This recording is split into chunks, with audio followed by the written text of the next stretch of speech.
گوجری زبان میں اپڈیٹ سنیے۔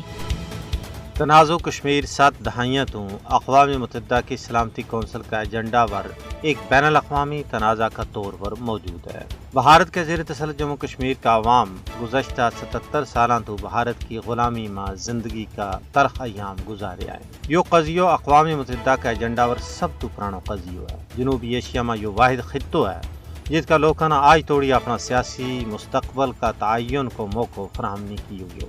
اقوام متحدہ نے اپنا چارٹر کا تسلیم شدہ اصولاں، بین الاقوامی معاہدوں اور سلامتی کونسل کی قراردادوں کی بنیاد پر رائے شماری کے ذریعے قضیہ کشمیر نہ حل کرانا چاہیے۔ کشمیر پر اقوام متحدہ کی قرارداد گواہیں کہ یہ عالمی سطح پر ایک تسلیم شدہ تنازع ہے۔ کشمیر میں تعینات اقوام متحدہ کا فوجی مبصرین اس گل کو کھلو ثبوت ہیں کہ یہ تنازع سلامتی کونسل کا زیر غور ہے۔ کشمیر پر UNSC کا اجلاس نے ثابت کر دیتا ہے کہ یہ عالمی سطح پر تسلیم شدہ تنازع ہے۔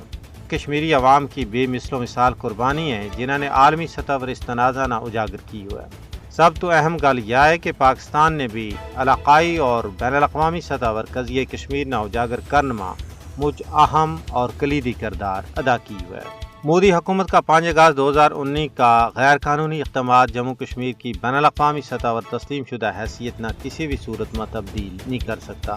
معاملہ کی حقیقت یہ ہے کہ کشمیر بھارت کا جبری اور غیر قانونی قبضہ میں ہے۔ اقوام متحدہ نے جموں کشمیر پر بھارت کو ناجائز قبضہ ختم کرانے واسطے دباؤ کرنا چاہیے۔ بھارت نہ بنگار کے کہنا چاہیے کہ کشمیر اس کو اندرونی مسئلہ نہیں ہے بلکہ ایک عالمی مسئلہ ہے۔